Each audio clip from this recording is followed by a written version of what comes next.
Whoa, buddy. Put that thing back in its holster. We haven't gone anywhere. I don't understand. Check out the MichaelDukesShow.com for information on how to get access to the podcast. Welcome to the party, pal.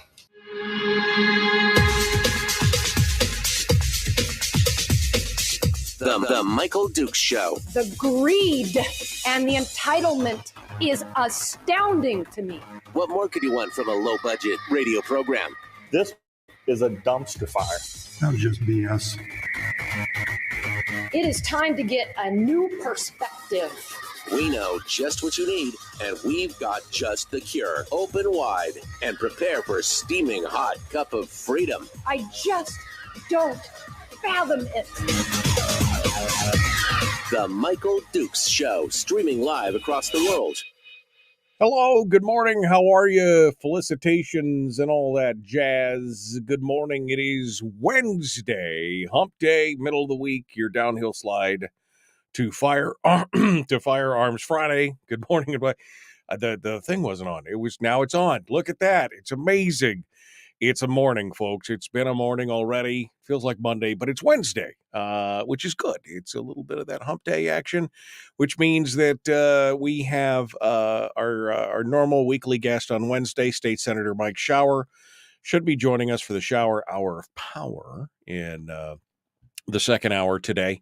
But surprise guest in hour one, our good friend, the man, the myth, the legend in his own mind.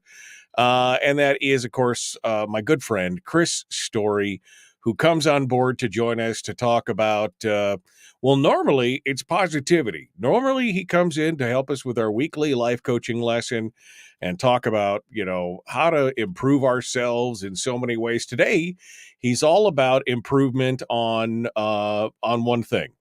And that is on the taxation situation in the Kenai Peninsula Borough, and maybe potentially other places around the state that are having the same kind of taxation problem with property taxes, et cetera, et cetera. And so he's going to spend the first hour with us just going over this and giving us some background and some, tell us his story, Mr. Story. We're going to find out exactly what he has to say right now. Good morning, sir. How are you? What's happening? Good morning, Michael. There's really not any degree of separation from our normal uplifting, positive, optimistic segments. It's the same. I'll quote Yogi Berra. He said, in theory, practice in theory, there is no difference except in practice. So we're putting into practice what you and I talk about all the time. So, for example, yesterday we talked about third alternative thinking. That's exactly what I'm offering to the Kenai Peninsula Borough. And you're 100% correct, Michael Dukes. This prescription is available for everybody statewide, Alaska-wide.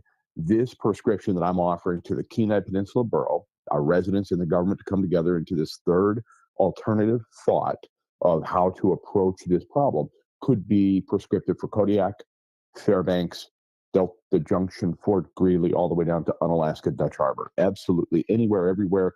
This is power to the people, man. It's been kind of a story that I've been hearing across the state, and that is that, everything, we had a tough couple of years with COVID, shutdowns, monies, everything else. And there seemed to be a little bit of a pause to begin with. And that when we came back and stuff started, the property valuations across the state seemed to come roaring back as well. And it's been kind of astonishing. I've been hearing a lot of lamentations from folks down in the Kenai about their property tax valuations and up in the interior as well. There's been a lot of discussions about that, including on nonprofits and over on Kodiak Island. Things. And now Kodiak Island has got the same thing going on. So it seems like the politicians and the assessors are all feeling the same thing, or drinking from the same Kool-Aid or reading the same playbook or whatever. So give me your thoughts. Walk me through the story here before you give me a solution to, do me the whole presentation thing of summation and tell me the backstory of the problem. And then let's get onto it from your perspective. Well, I need to give you the bumper sticker first because I want to set the table for the proposition that I have here. So I want to set the table. I'm calling this freeze the squeeze. I think the people are being squeezed. We've just come out of an unprecedented, historically unique exigent circumstance known as you just mentioned, COVID-19. So for years, we as a state were mandated lockdowns, mandated business closures, mandated travel restrictions. It was an incredible circumstance, unlike we've seen in our lifetimes, period.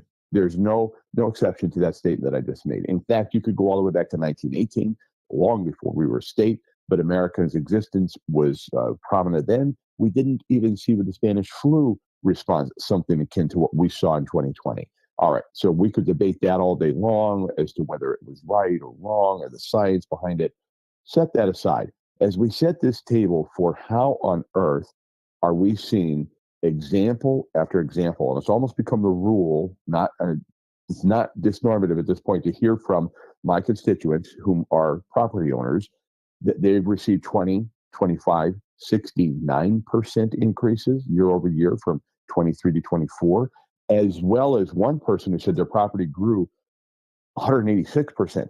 Their assessed value went up 186%. This is somebody who's a developer. So in other words, it's not somebody who just had raw land to put a home on it or a commercial building and doesn't understand. Well, of course, there's necessarily going to be a massive triple-digit increase if you've done something like that. This is a developer, somebody who knows what they're talking about. They own over 50 properties on the peninsula, so they know with which they speak. So my point is we need to pause. So I have a 4-point plan, but before we get to it, I'll just say I believe we need to pause on these massive, wild increases, Kenai Peninsula Borough wide. Let the post-pandemic dust settle. What's the rush? We can reevaluate this. I'm telling you, as a property and real estate expert, I do not know what's coming. I am trying. I'm scrambling. My team and I are scrambling to figure out what is this market going to do? Are we going to see are we going to sustain the rise? Because I'll be the first to admit there's of course been a price rise. There's been massive competition for fewer properties. So these circumstances we found during the COVID years are not to become something that you should measure. It's not a metric by which you can reasonably measure the future. So it's irresponsible for the assessing department to use that as now a normative figure with which they'll increase everybody's taxation. So again, 4-point plan is going to be revealed here today. However, I want to remind everybody, state statute 29.45 requiring boroughs assess property at fair market values best to their ability to do so is there to protect you from a rapacious bureaucrat. It's not there as a cudgel against the people. It is there to protect you against overvaluation, overtaxation. And so I just want to remind us all of that. 29.45 is there. It's yours. It's your tool to protect yourself from, again, the rapacious club of overtaxation. Now, the cynical side of me says, and I want to get your take on this, but the cynical side of me says, well, these boroughs are all about to run out of all this excess money that they've been gifted by the federal government, and they knew it. They knew that in 2023, 24, that all the federal COVID monies were going to be running out. Many of them had created new programs or paid for one-time paid for ongoing costs with those monies. And all of a sudden they realize that next year they're going to be upside down. So of course there's going to be a mad scramble to increase. They got to keep the taxation going to keep the money rolling in. What has been the official stance from the Kenai Peninsula Borough as to the justification for these raises? I mean, were these systemic across all areas of the borough? Were they in just, some neighborhoods and not others? Can you give me, you have any backstory on that for me? Well, your statement presupposes, and I understand your cynical side and the nature with which you think. I get right. it. I mean, I presupposes pre-ran that whole thing with the fact that I'm being cynical, but there you go. Yes, but it presupposes that there's communication by and between the department of the assessing office and elected officials, the politicians. So I am not going to go that far. So I'm not going to presuppose that. I'm going to suppose only that as we are as a right to privacy state, that the borough assessors are doing the best they can with the information they've got, which is precious little. Understand, when you sell a property or convey it to somebody else, on the deed, it says for $10 and other good and valuable consideration, meaning the borough, the assessors statewide, do not know how much you paid or how much you sold that property for. And that's by design. That's constitutionally protected. I do not want to change that. So my empathy is with the assessors that they're a bit groping, a little blind and in the dark, doing the best they can, relying on complete voluntary disclosure from sellers and buyers to say, here's how much we paid, here's how much we sold the property for. They get somewhere on an order of 30%, let's say. So there's 70% of the market they do not see. Well, they get crafty. They go to Zillow, they go to our websites, they go to the AlaskaRealEstate.com website. They go to as many places as they can, try to piece together, go to DNR, Department of Natural Resources website, see, I got a notification from the state of Alaska that this property transferred. I see that there's a deed of trust in the face value amount of $500,000. I can presuppose then that you put 20% down. Okay, I think you paid this much for the property. So it's a little bit of a poker game. I do believe the borough assessing department with Adina Wilcox and Les Crane and other people that I know and are, I think, are very good people doing the best they can. When I say in complain, or I guess a better word would just be to say offer suggestions for the methodology, it's not that they're ignorant or they don't know what they're doing. It's simply that I don't agree with mass valuation. However, it's not my expertise or specialty. I deal with individual property values, not mass. I do try to evaluate the whole market or the market as a whole to figure out where things are going so I can help you in your individual property. But it's a little bit like healthcare. There's people that are in public health and there's people that are in individual health. That's what I'm in, the individual class. Okay. That said, I do have these suggestions that would put a chokehold or a funnel and restrict what the assessors can do year over year. That's one of the points of the plan, which we'll get to. But again, I have empathy with the job they're trying to do, but I disagree with their methodology. I don't like the mysterious nature of it. Once before, we brought down to Homer from Kenai, or Soldaten, I should say, the then borough assessor, and this was half a dozen or more years ago, and we saw another spike, pretty big spike in valuation. And we had gotten word that one of the metrics they were using was a $30,000 placeholder for any properties on the Southern Peninsula that had received gas, natural gas. And of course, heretofore, we did not have natural gas. The line extension was brought from Anchor Point to Homer. We, by virtue of the state, Sean Parnell at that point in time, had said, yes, we'll give the $1 million plus to do the line extension from Soldaten or Anchor Point to Homer. The residents of Homer will pay it back, or at least a portionality of it back, at $1 extra per CFM of gas used until that is paid back. Okay, so we paid for this extension. Then inside the city limits, we were then assessed every single property $3,200, whether you connected to gas or not, whether you wanted gas or not. And so that was, okay, that's one thing. Now the borough's going to assess us extra $30,000 simply for having access to a cheaper fuel, a cheaper resource that we also paid extra to get to our community, and we'll now have to pay per property, and we'll pay more for gas than anybody else on the peninsula. How is this possibly fair? We bring the assessor down, said, is this true? I asked this question in an open room. Is this true?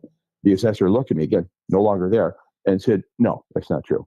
Well, I'm not going to name names, Michael Dukes, but I am going to tell you somebody from that office contacted me privately later, confidentially later, and said, it's absolutely true. You're right. Wow. Okay. So do I have a little mistrust with the methodology and the mysteriousness of it? Also, how about this? I picked up a property in 2004. So this is 20 years ago. And just for your early morning math, Michael. I just wasn't sure Thank if you were you. aware. Thank you. I appreciate that. 20. I was Okay. going to break out the You're calculator. following along? Yeah, I was going to break out the Yeah, calculator, no. but I heard the abacus working, and they're like, no, let me just do the math for you. 20 years ago, I buy this property. Okay, it's a bit unfinished. I'm not going to describe why I bought the property, but I will just tell you it was a bit unfinished. There was no parking lot. There was no exterior paint. The finished material inside was shoddy at best. I mean, there was a lot of work we were going to have to put into this property, and it immediately jumped in assessed value. I mean, significantly. I made a call to the borough assessing office, and while on the phone, I explained, look, I said, I'm going to just go ahead and tell you what I paid for it, and it's significantly less than what you've assessed me for. And this is a quote that I got back. Maybe you just got a really good deal. No, it's called fair market value, which by definition is the least a willing seller will accept, right. and the most a willing buyer will pay. Period. That is fair market value. And this is a story that we hear across the state. And in fact, we're hearing other stories across the state about other things. In Fairbanks, they're dealing with nonprofits all of a sudden being taxed on properties because they're only using the assessor saying they're only using a portion of the property for the nonprofit basis. And I mean, it's just all kinds of crazy stuff going on. And again, not just, picking on assessors, but this seems to be a constant theme. And of course, the only way that government can actually fund itself for the most part in localities is through either a property tax or a sales tax or something like that. But property taxes is the predominant one. And so the question is, how do we make it better? Chris has got a 4-point plan, which we're going to get to here in just a moment. Chris Story, our guest, the Michael Duke Show. We're going to continue here in just a moment. We will return with that 4-point plan. Rob Myers is in the chat room. He's got a few comments that I'll read out on the other side about this, specifically talking about some bills that would stop the mass assessments, etc. We'll add those to the mix, and we will continue the Michael Duke Show. Common sense, liberty-based, free-thinking radio.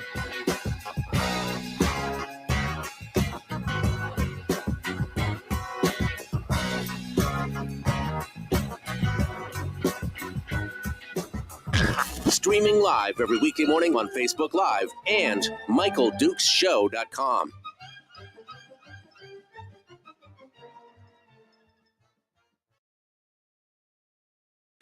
Okay, in the break, Chris Story, our guest, Chris Story and Reagan, the snoring wonder Yeah, I was dog. going to say, Reagan has joined us. He wasn't here to start, but about 10 minutes in, he decided to go ahead and join us for his debut at the 6 o'clock hour on radio. He's never been on at 6 o'clock. He told me last night he was a little nervous, a little excited. I see that he's wearing his green handkerchief around his neck. He looks fantastic. All right, let me hit a couple of these comments, and I'll repeat the comments, a couple of them, when we come back on the air. Rob Myers says SB 242 and HB 347 would stop mass assessments. That was the first thing he said. And then he said the other problem, he said the problem started. I mean, it sounds like you were having a problem before that because you were talking about a piece of property you bought back in 2004 or whatever. He said the problem started when we got a new state assessor in 2018. He quit just after Christmas, and we're still working on cleaning up the mess. And I think that was part of the problem that, like, the Fairbanks North Star Borough and the nonprofits are having and everything else, this idea that somehow the valuations that these places have been living under for years would suddenly change. That's been the big thing in the Fairbanks North Star Borough, especially with nonprofits, is that they were getting slammed just out of the blue with this kind of stuff. And so that may have changed. I don't know if you have any comment on that or not, Chris, since you deal in real estate and pricing and property. Yeah, I'm not aware of those bills that he cited. I'm not aware of them, but I definitely want to look into them. But yeah. my solution is locally focused, because just like you talk about on your program, like, well, I don't know if I can do much in DC. I'll focus in Juneau, and I'm not sure I can do anything in Juneau as just Chris Story, realtor, spokesperson for the people, but I know for sure I can have some sort of an impact at my borough level. And so that's my goal, is to affect at a borough level as much as possible. And if there's some state bill out there that might work in concert, fantastic. Yeah, no, it's always a good idea. And then Terry says the Matsu borough raised property tax values $30,000 across the board to quote unquote catch up, since property values hadn't been raised for about 4 years. So yeah, that's interesting. They just arbitrarily said, okay, everybody you get 30,000 and you get 30,000. It's been a while, so everybody gets a $30,000 increase. Merry Christmas. I mean, that just seems a little counterintuitive, especially when we're talking about fair market value. You just don't arbitrarily blanketly say everybody gets a $30,000 increase. Like you did like you did in Homer for the gas thing. All of a sudden everybody's got access to gas. Everybody get extra $30K. That's how it works. Well, you can let Terry know I'm quite jealous. Many properties have gone up down here in excess of $200,000. Oof. Ow. Man, just like overnight, 1 year to the next. Yep. 200K. Yep. 200 plus. Yeah, I got to tell you, here's my personal take on this, and people are going to hate this, but I already hate you. I think property taxes are immoral. I really do. This is things that you've worked your whole life for to do. I mean, the idea behind property tax was to tax the gain on your property. Like, property taxes were really about farms and, things like that, where they were actually producing stuff. This idea that somehow you can never actually own your property outright, that you will forever be beholden to the king to have to pay the land taxes to the king, or he'll send troops to your land and evict you and take your property. There's just something immoral about that. I just really, I find it that's a hill I'll die on right there. But I mean, that's what we're living with right now. That's what we have right now. So I'd like to see that. Yeah. Well, you'd like to see me die on that hill? Wow. That's, wasn't sure if you'd pick that up or not. Yeah. It's not my dog snoring. That's Chris's dog snoring. All right, here we go. My dog is quietly laying at my feet, as he does every morning. Never makes a noise. All right, here we go. The Michael Duke Show, Common Sense Radio.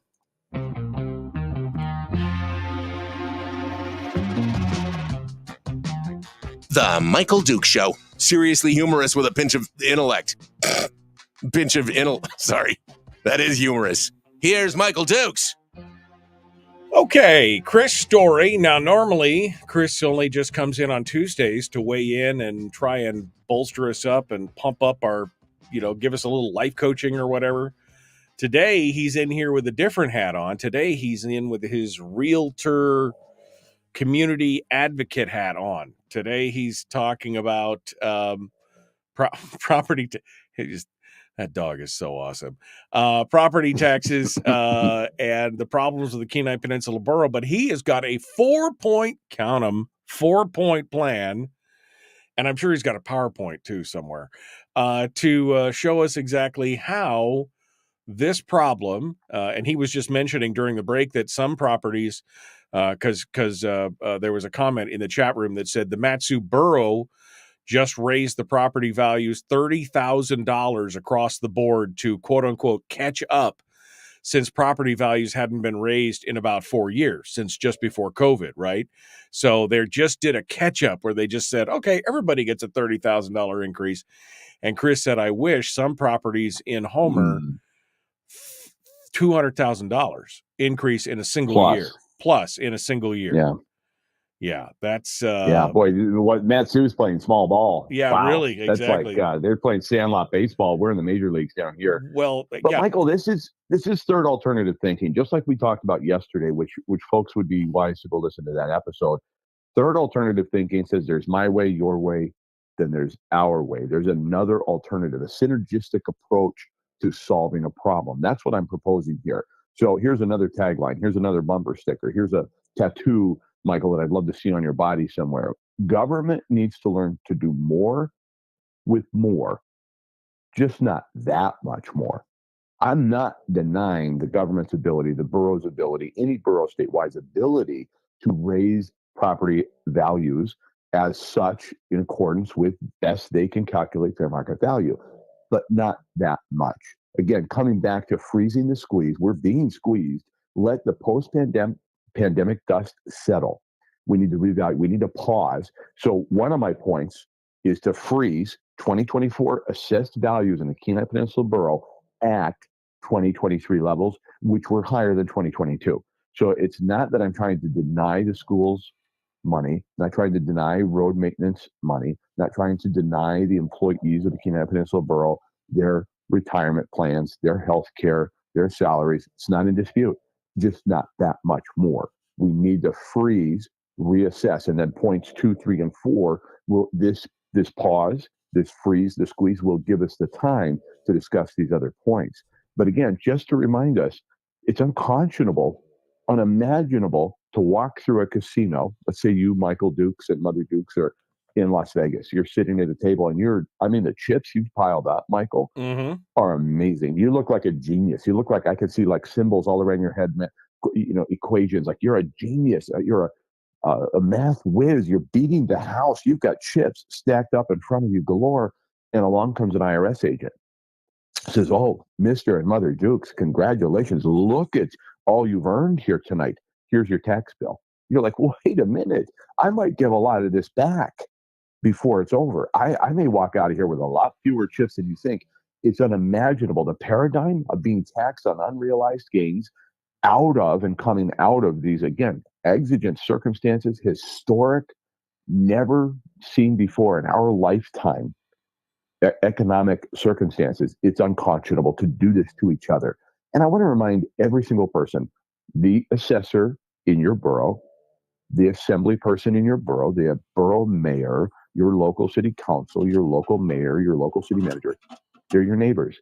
These are people that live maybe just down the street from you. We're all in this together. We've circled our wagons to become stronger. We're one of the most independent people in the world in Alaska. We really are. That's why we're here. We are cut differently than most people in America.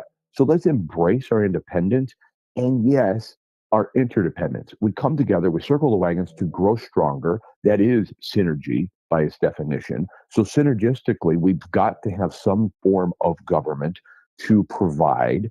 But why would we start taking pot shots within that circle? No, we need to be there to ensure that everybody has a fair shake, everybody can afford their tax bill, and that nobody is overtaxed. As such, point 2 of my plan is I'm calling on the Kenai Peninsula Borough to immediately pass an ordinance that would freeze or cap the rate of rise in property valuation to not more than 5% per annum, period. You cannot raise the assessed value more than 5% a year. This would solve the problem. I mean, just by itself, that solves the problem. But I do have 2 more points. But if you want to talk about that for a minute, could they live with more? Just not that much more? Yes. Boy, I could just see the hesitation in them saying, well, but if there's a boom, if there's something, and it goes up 15 or 20%, I mean, then we're playing catch up and we'll never get our true fair share of your money. Yep. That's exactly it, Michael. They're supposed to be behind. The boroughs are always supposed to lag the market because never should we be paying above market value in the form of taxation. Hence, they have to be behind. Our founding fathers weren't stupid. We are right to privacy state. The borough is supposed to lag behind, never lead the market. Markets are subject to change.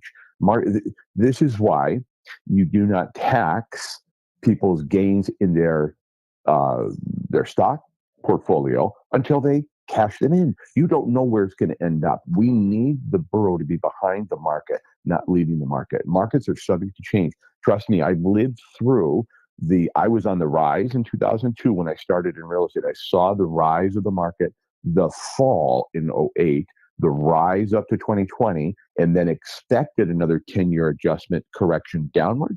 But in fact, for government intervention in response to the COVID crisis and the artificially low interest rates, and then suddenly the nomadic people migrating north to Alaska from the lower 48 because now suddenly they can work from home. All of the competition on fewer properties listed available, creating an artificial spike. How dare the government come along and say, we're going to take advantage of this artificial spike? No, let's let the dust settle, hence freeze the squeeze. And then as a community say, we're not going to allow more than 5% a year. In the course of 5 years, if it does raise 25%, if it does sustainably, you'll be there. You just have to learn to do more with more, just not that much more. And that's fair. I mean, I think it's important to repeat what you just said. I mean, the government is supposed to lag the market because, again, the vagaries Not of the lead. market. Yeah, the vagaries of the market shows that the market could go up and down in swings over the course of not just a 5-year period, but even just a 12 or 18-month period. The market could swing wildly. And so to say that the government should be out ahead of that presupposes a lot. And in fact, it has really more to do with governmental intervention into the market as well, because that in and of itself could affect the overall price in the long run. And I think that is that is really part of the issue. But you're right. It should lag the actual overall market because it's supposed to be an indicator. Maybe it should Yes. should be built in. Maybe it shouldn't be this year's valuation. Maybe it should be 4 years ago valuation or something like that. Maybe there should be something in there that says this is the valuation from a 5-year period prior instead, if you want to do the thing. Point two of my plan. Yeah. Point two of my plan at a 5-year cap, I think would solve this. I think it would solve it. You'd cut down on the appeal process. You'd cut down on people feeling sudden, like this knee-jerk sudden reaction to this, again, this post-pandemic experience where we're all paying more at the pump, more at the grocery store, more for insurance, more for every cost of living imaginable, and now get bludgeoned over the head with this tax bill. It's outrageous. So this second point in the plan, this new ordinance that would allow for only a rate of rise at 5% per annum, truly, I think, is the right answer. Somebody in the chat room said, Kimberly in the chat room says, the KPV on its website specifically states that the full and true value is the standard, and then goes on to explain why that isn't fair market value, and then links the website. Is this a story is this an explanation that you hear often that full and true value is not fair market value, or is it supposed to be in your mind? I mean, you deal with this more than I do. What's your thoughts on that? Yeah, so again, the statute is there to protect you and me, and fair market value is what they're attempting to achieve. And I think that they're trying to. The problem is that they're actually going beyond in many cases, and still sometimes in some cases they're behind. And I'm comfortable, as I just said, with the borough being behind on market value. So the methodology, and I'm not encouraging people to call the borough assessor. I'm not encouraging people to harass, harangue, or even communicate with the borough assessor. I am asking for every single person to file an appeal if the property assessment went up more than 5% between 23 and 24. I want this to be mass appeal. I want there to be more appellants this year than there's ever been before. And I want every single person in the Kenai Peninsula Borough to write Mayor Peter Machicki and every single assembly person. And I have hope that this is going to work. I have a lot of hope because of the conversation I had with Assemblyperson Kelly Cooper at the Southern District. He's representing us here in Homer. And she, I believe, is on our side. I think that she understands that these are, unprecedented times, and this is not the time to be doing these massive increases. And I believe that in the works, unbeknownst to me, prior to my 4-point plan even coming into existence, I believe she and possibly the mayor are working on a cap. They're working on an ordinance that would create a cap. So now is the time to put some public pressure on every single assembly person to answer to this. And so again, the 4-point plan starts with freezing. I'm calling for an automatic pause and reversal of valuations back to 23 values, passing an ordinance that would cap the rate of increase at 5% per annum. And point 3 is to take care of our seniors and answer your moral question, Michael. Increase the senior exemption to $500,000. Right now, currently on the Kenai Peninsula Borough, it's $350,000. for your primary residence, not your investment property, not a fourplex or tri. Nope, this is your home where you live. It's capped at $350,000. We tax you above and beyond that. I want to increase that immediately to $500,000 with a reminder: the Kenai Peninsula Borough not so long ago took away the promise to our seniors. There used to be no limit. You were just exempt. 65 years and older, you now own your property. Congratulations. Welcome. And we thank you and we appreciate you. Thank you for building the roads. Thank you for building the state. Thank you for being pioneers. Not so much anymore. We need your money. And senior citizens put the least pressure on the job market. Senior citizens put zero pressure on our schools, and they funnel millions upon millions of dollars to both South Peninsula Hospital and Central Peninsula Hospital in the form of Medicare. They bring retirement dollars. They bring Social Security dollars. They bring so much good to our borough. We ought to become a magnet for more senior citizens. We need to be a haven, a safe haven, a tax haven for senior citizens, not squeezing them. And that's what we're doing currently, because so many are getting, oh, congratulations, you turned 65. Your assessed value just went up over the limit. Sorry. No, let's raise it to 500,000. And the more I talk about it, the more I want to go to 800. Yeah. Oh, I'm with you. Make it a million. I think you should just go back to what it was. 65, you've done your time. The warden says you get a parole. Now you own your property. Finally. That's the immoral. Yeah. That's the fix to the immoral problem. All right. We're going to find out the final point of Chris's 4-point plan, and we're going to continue that discussion here in just a moment. It is the Michael Duke Show. Common sense, liberty-based, free thinking radio. We return with more here in just a moment. Chris Story, our guest, back with more of this property tax solution. The freeze the squeeze. DeShana says she wants a bumper sticker. Freeze the squeeze. We're going to talk about that here on the other side. The Michael Duke Show.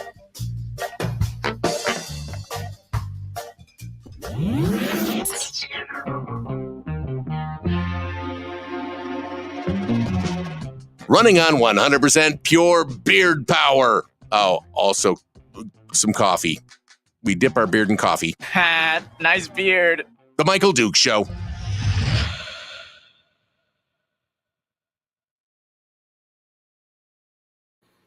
Okay, guys, I apologize. Chris, hold the line just a second. I need about 90 seconds here. I'm still trying to play catch up this morning from the whole thing. I'll be right back.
Okay.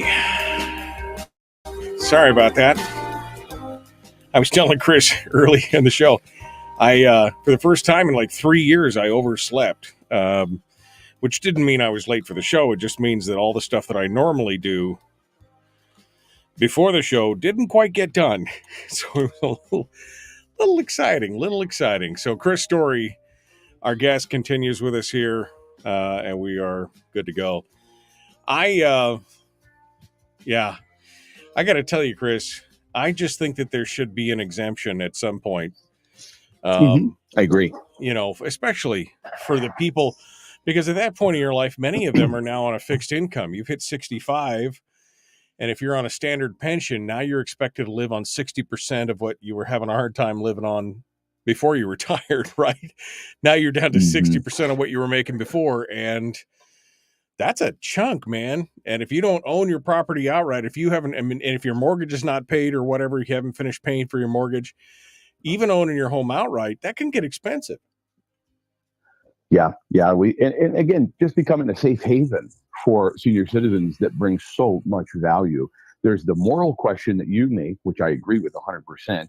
And then there's this whole idea of becoming a magnet, attracting. We have amazing hospitals here. We really do. We've got state-of-the-art surgical procedures and scanning equipment and everything you could want for and long-term care facilities. We have a great deal of care on the Southern Peninsula and Central Peninsula. And so we've got everything we need to set up with pretty moderate climate compared to, say, Fairbanks or even Anchorage or even, our climate in Homer is even better than Kenai Solana. But still, the whole peninsula should be an attractant, should be a magnet to retiring Alaskans that want to come here. And yet, at the same time, we're only offering $350,000. By the way, in the city of Homer, we only give you $150,000. So That's insane. I'm going to be calling. It is. That's insane. That's like, I couldn't even, look, I've been looking at property in Homer for years. I mean, I've made no secret of it that I want to move to Homer, retire to Homer. So I've been watching the properties and things in Homer for the last 7, 8, 9 years.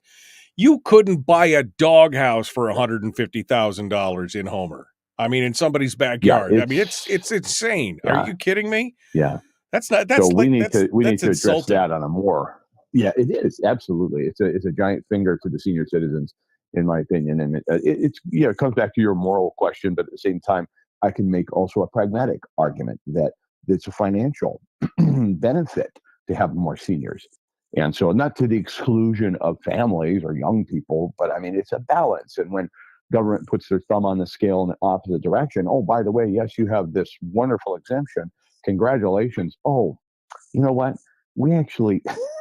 we're spending more than we're going to take that exemption away, and that is immoral. No, and maybe a lot of those people have passed now, but still. Well, I mean, for sure, when I was much younger and much angrier, I'm not nearly as angry as I was when I was younger. But when I was much younger and much angrier, I was like, I'm moving out of the boroughs. I mean, I'm going to go buy a piece of property down between Fairbanks and Nenana, or I'll go down to Delta Junction and buy a piece of property, because at least there you own your land, because there's no local government to come in and take it, and I've since, calmed down a little bit. But again, the immorality of basically never being able to own, and by the way, burdening your children when you die and pass that on to them. I mean, how many children have had the struggle to, get a recreational piece of property or something from their parents and then realize, oh, now I'm on the hook for, $1,000 a month in extra property taxes or something for a piece of recreational property we've owned for 70 years in the family? That's insane. Sorry. That just, we'll get Chris Story's our guest. One final segment. The Michael, don't get me wound up. Do not get me wound up. We'll be back. Here we go. Jumping back into it right now. Let's do it. Nope. Now let's do it. The Michael Duke Show. Not your daddy. Wait, sorry. Not your daddy? Ooh, not your daddy's talk radio. Whew. I was scared for a second. Thought we were going down. Here's Michael Dukes and the show. Oh,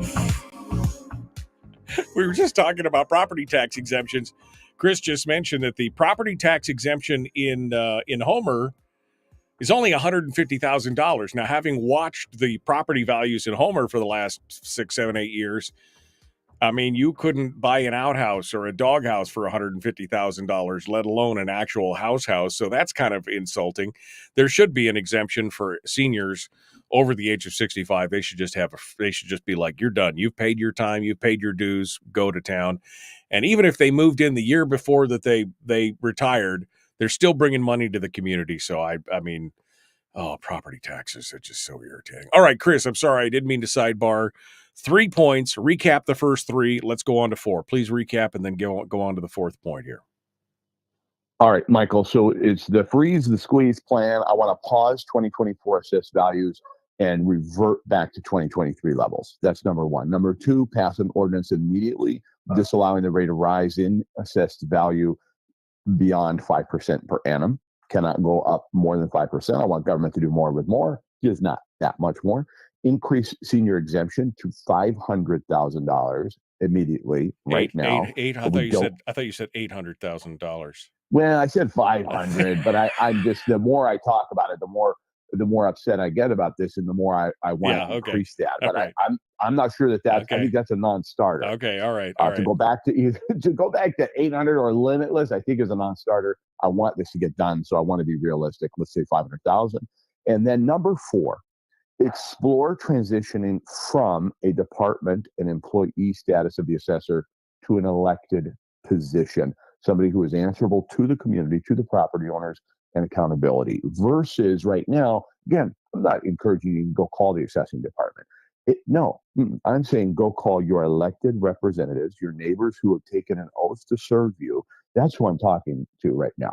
I've contacted my borough mayor, every single assembly person I've already emailed and discussed this 4-point plan with them. Now imagine I had the ability to actually go talk to the assessor. And in Florida, this is where I got the idea. I was in Florida a couple of years ago, and I was traveling around and realizing, there's an election coming up, and the county assessor is up for election. Isn't that an interesting concept? Isn't it interesting to have a position where you have to justify your existence every 2 or 3 years? You have to justify and account for how have you been doing? Are you acting in accordance with the law? Are you being fair to the people? And are you respectful to the people? In which, no, maybe not. Maybe it's time for somebody else to take over that department. Again, this is not cascading or casting shade, as you'd say, Michael, on the current assessor. I know her. She's a nice person. I think they're doing the best they can. I want something different. Sorry, you said casting shade. It's throwing shade. You're way too fancy. We're casting shade on, we will cast shade upon thee. And no, we're throwing shade. But you're right. You're so hip. I got it. So, well, and I think you're right now. And I think it's interesting that you didn't just make this up. People be like, oh, he just wants, people. Well, remember, I will remind you that the planning and planning boards of many communities are made up of community volunteers, and they're not always, it doesn't always work out in your favor. So just don't think just because it's an elected or an appointed body of community members that it's always going to work out in your favor. But I think it definitely is much closer to what we need. And Florida has become the poster child in many ways for a lot of these things that we're trying out because they've been doing them for a long time. To me, that would make sense. I think an elected position for an assessor would make sense. It makes them more responsive to the people that they're dealing with. And maybe a 5th point in the plan, or a 5th plank in the deck of this whole idea, would be to raise more money. How could boroughs raise more money? Sell land.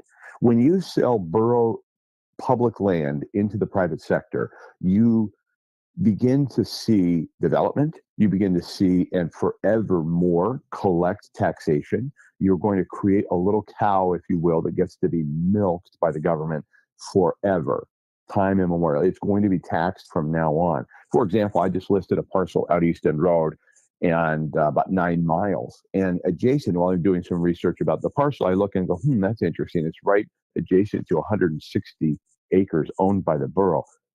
This is really nice land. This is a gorgeous piece. It has never an opportunity to become a school. It never is going to become a borough building. It's never going to do anything for the borough but be open, green space, public land, non-taxable forevermore unless it is sold. And that's what I think we need to do, is take a look at selling more borough land. And I believe Mayor Machicki is also in favor of that. So this is another piece of that conversation. But to recap, we need to freeze the squeeze. 24 assessments need to be reverted to 23 levels. Pass an ordinance disallowing the rate of rise more than 5% per annum. Increasing your exemption to at least 500,000. And explore transitioning into an elected assessor's position. That's going to take, point 4 is going to take time. I understand it's a longer conversation. But Michael, let me just give you one example before you kick me off the air. Sure. A friend and a client said, well, his shop went up, exponentially in value. And he goes, well, I did insulate it last year. And I was like, that is not. making your home, making your shop property more efficient. How dare you increase the rate of assessed value based on some perceived improvement? I am tired, Michael, of being a property owner that is punished for making nice properties, for providing affordable housing for more than 24 people. I am tired of being punished for doing the right thing and making my community a better place to live and more beautiful. No, we need to change how that is done. However, if we can cap it at 5%, blood pressure comes down and I'll Right. relax. That was the running joke in North Pole when I lived in North Pole, is that everybody had blue tarps over things on their property because they didn't. Right. Nobody wanted to let them know that they just put brand new T111 and a new roof on it, so they put the tarp back over it because it's just insane that you improve your property to make it more efficient, to make it more better, to make it and they're like, oh yeah, well we're here comes the boots for you. We got 2 minutes left, Chris. You said that you spoke to the mayor, Borough Mayor Machicki, and you spoke to all the assembly members about your 4-point plan, the freeze the squeeze plan. What was the reaction? Give me a quick rundown of the reaction. Apologize if I said spoke to. I have emailed them all. Okay. I have yet to All right. speak to them. However, I did speak to Kelly Cooper, and I'll tell you why. Assemblyperson Kelly Cooper helped a client of mine with the situation where, by the way, the borough roads department had decided to stop maintaining a road for 900 feet that they had been heretofore maintaining for 35 years, decided to lift the blade because they just discovered after 35 years, that little 900-foot section is actually not our responsibility. So we'll lift the blade for 900 feet, then go plow and maintain the rest of that section of road. And then when we come back down the hill, we'll lift the blade again. Unconscionable. Well, Kelly agreed. Kelly said, we're going to put a stop to that. And she did. While we were conversing, I mentioned this 4-point plan in a text message. And she did mention to me, while it's not out of legal yet, there is some discussion of a cap, what the borough can increase assessed value. So I'm really optimistic about that. So that's the only discussion I've had. Everything else has been me communicating to them. I'm waiting on replies. Maybe one of these days we should ask you back to talk. I mean, I could do a whole hour about the morality of property taxes, because again, I really am so personally offended by the whole idea of never being able to own your property. But it is what it is. The freeze the squeeze plan. Did you get bumper stickers made, Chris? I mean, you. This is the people's plan. Go make your bumper stickers, your T-shirts, write your assembly and write your mayor and title it Freeze the Squeeze. Let's do this together. Exactly. All right, Chris Story, the man from Homer. Thank you, my friend. Appreciate you coming on board and giving us this stuff. God bless you for that. Hold the line for just a second. Folks, we got more coming up. Mike Shower up next. The Michael Duke Show. Common Sense Radio.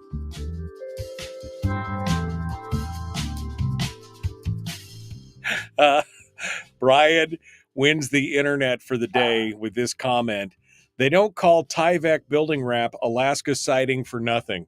But you are 100% true.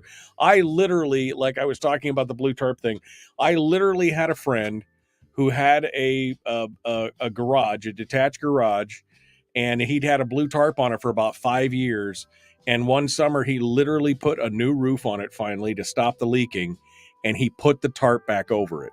He said, I'm going to do that for another couple years, and then I'll unveil it like it's a new present, and then they can hit me. He goes, but I'm going to just wait a couple years because he said, that's insane. I already know my valuation is going to go up $15,000, $20,000 with that roof. Mm-hmm. And that's just, that's unconscionable. Wrong. It's just unconscionable. Yeah. I got to make my whole property look like a gypsy's junkyard just so that I don't get priced out of being able to live in my own house.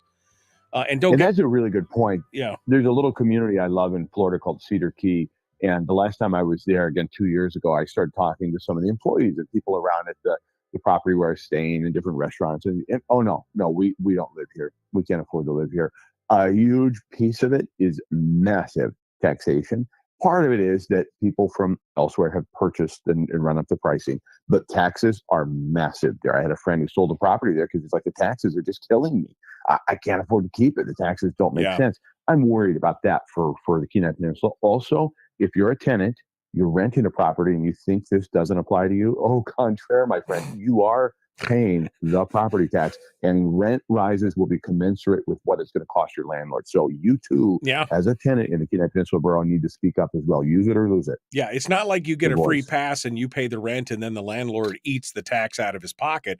That's all baked into Correct. the whole thing. I mean, you're gonna, if there is a thing, it's gonna be, it's And then absolute. one last thing that we didn't get time to talk about is that Senator Sullivan last year drug HUD Secretary Fudge all around Alaska, pointing out what affordability problems we're having, like, affordable housing, and looking obviously for a federal solution. Well, to he that is good with a hammer, every problem becomes a nail. So he sees a federal solution as the solution here.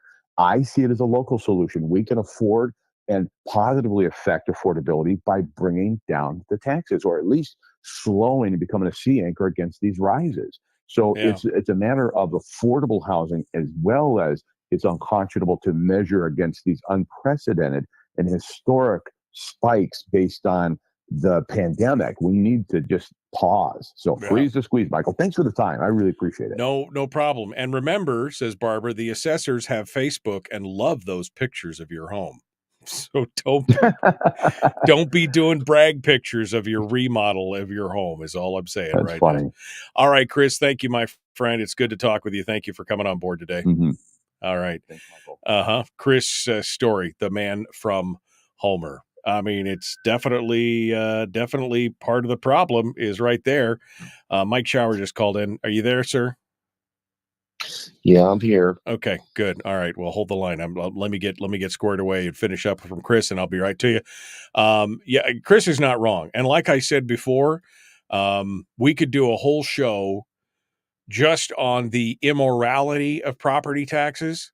And quite personally, from a personal note, from family and friends who have lived in this state for years, who have inherited, I've had this conversation because I have family members and friends who have inherited recreational property from their parents and from their grandparents over the years, and who are just broken up because later on they're like, we have to sell it because we can't afford it today. Because the property's been owned free and clear for 30, 40, 50, 60, 70 years. But because of, in some cases, the property taxes are $10,000, $12,000 a year for a piece of recreational property that you get to use maybe 3 months, 4 months a year. And that's just unconscionable. It's absolutely insane. And I'm so angry about it. I'm unjustifiably angry about it. Every time we get onto this topic, I try not to think about it because I get so pissed about it. It is crazy. So we about a decade ago in Fairbanks, replacing a rotting deck with a new one with about $3,000 in material caused our assessment to go out $20,000. When I objected, the assessor explained that we also painted the house and fixed the cracks in the driveway and could expect another $20,000 increase in the next year. Property tax assessors have a license to steal. The revenue cap slows their larceny down, but it doesn't stop them, says Leela. Yeah, I mean, this is, again, immoral. That's the word I'm going to use. Mike Shower is with us right now. Hello, my friend. What? How you doing? You ready for your hump day stuff? Your hump day headlines here? Well, I guess I'm not as angry as you this morning so far. You know what? I didn't start out this way. It was Chris just presenting his 4-point plan on how to keep all this stuff together and do it. But I'll be honest with you, the more I think about property taxes, the angrier I get because you will never, ever own your home ownership and all this stuff is supposed to be the American dream, but the truth is you will never own it, ever, period. You're just done. Because even after you die, even if you have an exemption, even after you die, you've now passed the burden on to your children. And that's just criminal. That's why I'd like to see us enact allodial titles. Yeah. Oh, I like to go to loyal titles where it's yours forever. It can't be taken away. So maybe we should talk about that to begin with before we get into anything else. I don't know. All right. So hold the line. We're coming up on it. I'm okay with that. If we want to talk about that, we're going to do it. Here we go. We're just going to jump right back into it. The Michael Duke Show. Common sense, liberty-based, free-thinking radio.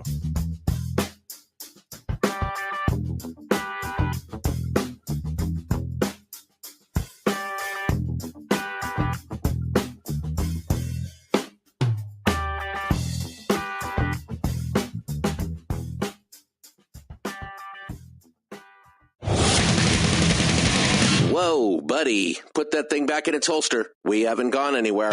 I don't understand. Check out the MichaelDukesShow.com for information on how to get access to the podcast. Welcome to the party, pal.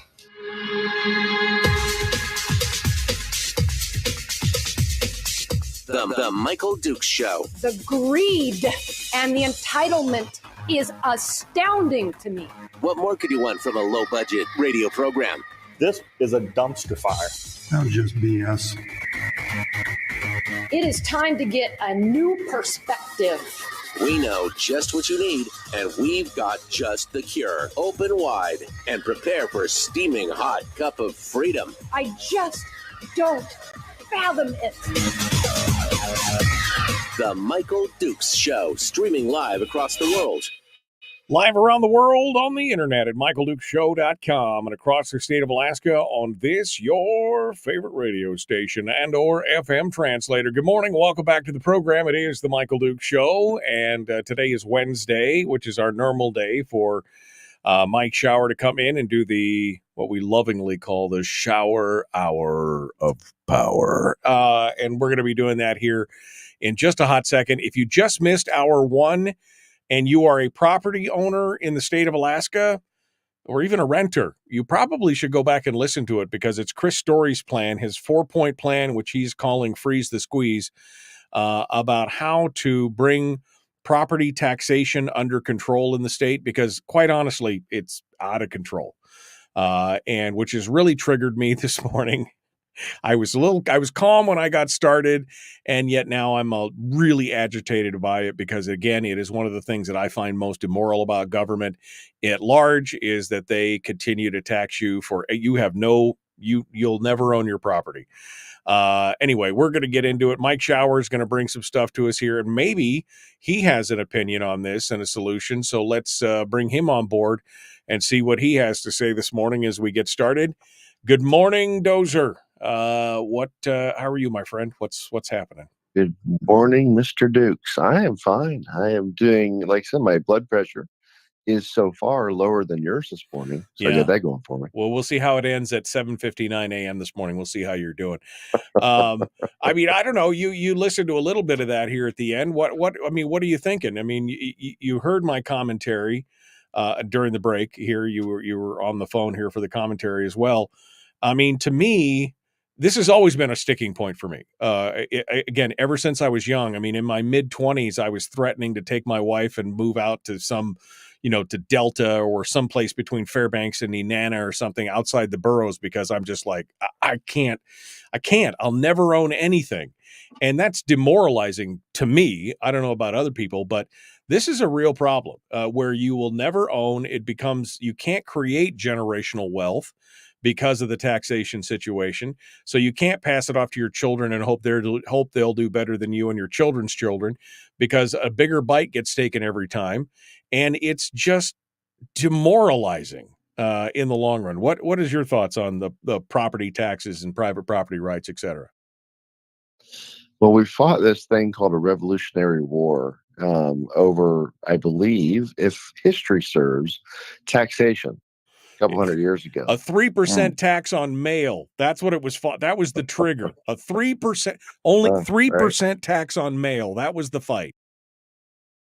So you read some of the founders, because they're always taken out of context, and nobody ever talks about what was happening at that time period. Like slavery. Oh, they owned slavery. I'm like, yes, but that was something that was accepted in that day. we've moved past that. Well, we fought a revolutionary war over primarily taxation, although there were other issues. There was a list of I think 23 grievances, I believe they sent to the king.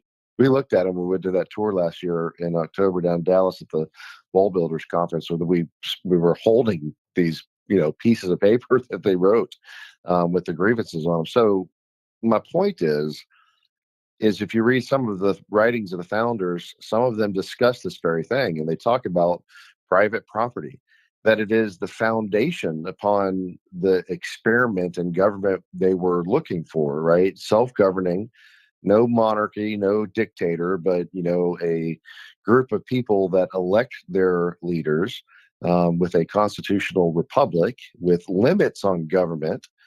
And a foundational right is to own your property. Well, as you can see today, Mike, we are pretty much the king that we broke from and fought a war over times 1,000 as far as the power of the United States government, the state governments, even in some cases, local governments. There are some better than others. But I doubt anybody listening to your program is going to sit here and say, yeah, we're in pretty good shape. Like, no, really, we're not. We have a government that has basically become, from a power perspective, it's the ultimate power, right? I mean, they can take everything from you, whether it's eminent domain, whether it is search and seizure laws with civil asset forfeiture, whether it's to arrest you because they don't like what you're saying now, because we're well into speech, right? What's the one I just saw last week during the State of the Union, where the guy yelled out his son's name because Biden never said his name and he got arrested for it. I mean, for speech, Mike, for speech. Yelling something at the president, basically his son's name, and he gets arrested. We have crossed the Rubicon into that land of what we used to say we hated, where I talk about, like people's opinions, like the left, and says how much they hate these different things, and yet they're supporting policies that are going to take us to that very place with no intellectual honesty to admit that these things, or maybe awareness, right? They're that delusional that they're going to take us to these places with these policies. It's like the LGBT, you see them holding the Palestinian flag, right? And supporting Hamas. I'm like, are you really truly that delusional? Those people will stone you, behead you, throw you off a building. It's like, but you're supporting them because the system that you live in allows you the freedom to be able to protest in such a way. But the policies, the people, the countries, the groups that you support are going to take us to a place where you can't exist in your current form. That's my point, Mike, as our opening monologue here this morning, like it's the Johnny Carson show, is I think that taxation, like so many things, we have allowed that mission creep over centuries to go back to the very thing we broke from as a people in the beginning, to say we don't want to be taxed, we don't want to be ruled by a dictator, we don't want all of these constraints on us, we want freedom, we want liberty, one of the first words, right? Life, liberty, right? And the pursuit of happiness. Well, if you are taxed to death, right, if they can take everything from you, including your speech, your property, your income, then do you really have liberty? Do we really truly have liberty? Like you said, do you really truly own your house or your property anymore when the government says, if you don't pay us every year what we demand you pay us, we're just simply going to take it from you? So, for example, like eminent domain, not only the taxation problem, not on your property, Mike, I hate eminent domain. It is something that I think the founders will be rolling over in their graves over, that the courts have allowed us to go to a place where the government can come in, don't worry, we'll give you some money for it, but we're going to take what is yours because we are doing it for the children, Mike. We're doing it for the children. We're doing it for the greater good, right? That's really what they're doing. And so, I mean, there's a bill right now in the Alaska legislature that a legislator has filed that's really going to allow a certain businessman to use eminent domain potentially to take over properties for oil and gas. Really? We have one in the Alaska legislature as we speak that is actually mentions where eminent domain can be used to take away people's property. How can we even be considering such a thing, Mike? We have gone way past any modicum of, oh, well, yeah, we're free and, we own what we own and the government can't touch us. And I've got, all of these rights, right? I don't know what right at all exists anymore, Right. Well, really, yeah. Well, I because mean, every one of our rights can be stopped at some point by the government. They've ruled on it. The courts have. Really? well, yeah. Ever since the Kelo decision and eminent domain, I mean that has just been a bastardization of property rights for so long. And the question becomes then, I mean, are we is the government the servant of the people, or is it the other way around? And I think that's become a bigger part of the problem. I remember I did some reading about 25 years ago, of the Federalists, the Anti-Federalists, some of the writings between Adams and Jefferson and some of the other founders and framers. And it was specifically, I was looking at the issues surrounding the taxes and property taxes, because that was that was the trigger for the Revolutionary War, was that 3% tax on mail. That was the eventual trigger that caused it to go over the edge. But the whole point that they had at the time when they talked about property taxes was not to tax you for property that was laying fallow or for property that you lived in. Literally, it was property taxes at the time was the gain on your property. So if you farmed and you produced a crop that you then sold, then it was a tax on the gain of that property. If the property lay fallow or you lived on it, you didn't get taxed. And that has been bastardized over the centuries, the last 2 centuries, to the point now to where everybody pays a tax regardless, no matter what. And again, it's always for the common good. It's always it's a taking. And it is that elimination of private property rights. And because again, private property is the only thing in the long run, it is the base foundation of what builds wealth, and not just wealth, but generational wealth for me. And then I want to pass it on to my kids. And instead today we're burdening those same kids. Like, for example, if I owned a piece of property that was a house or maybe an investment property or even a recreational property, and I passed it on to my, especially a recreational property, if I passed it on to my kids and they don't make nearly as much as I did, and even if it's paid off and they don't have to pay the mortgage every month because it's all free and clear, but now they're taxed with another $400, $500, $600, $800, $1,000 a month in property taxes. And now they're like, this place that I grew up in and spent all my summers at, I can't do anything. We're going to have to sell it to somebody else because we can't afford something, although it's owned free and clear, just because the government has come in and said, well, that's a nice place there. It'd be a shame if we took it away from you. But it's not. Yeah. It's not free and clear, Mike. Yeah. It's not owned free and clear because the government has essentially given you a lifelong, forever mortgage. You have to pay them continually to have the right to own that property. So I mean, I know you're saying it in that context, but it's like you don't own it free and clear. The government has become a bank. You're the ATM. We all are. They need more money. They go to the ATM. They just take it from us. There's no arguing with them, Mike. There's no winning. Almost none of us have the resources to go to court and battle them out, right? To win, or we're not part of the system. Like Trump said that one time in that debate with Biden, or no, it was Clinton. I know the system's rigged. I use it. You never see those elites admit that very often. Right. Right. The point being, Mike, is unless you have the money or you're wealthy and connected or whatever, most of us are going to be indebted to the government forever because we've allowed as a people the government to get to that point. And how do you fight it now? Right? I mean, how do you you can't fight the federal government. It is so large. It is so powerful. It has limitless pockets, basically. The average citizen just gets crushed like a bug. They do. I hate to be, I don't want to be down about it, but you also have to acknowledge reality. The government has so much power that it is, like I said, I used to, had debates with people in the past where you say, like, the power of the U.S. government today, Mike, it's like Hitler would just be ecstatic to be in charge of this government because he would have every tool he ever wanted to take money and have power and control the people. Every tool would be at his disposal that he didn't have back then, as bad as they were. Right. Right.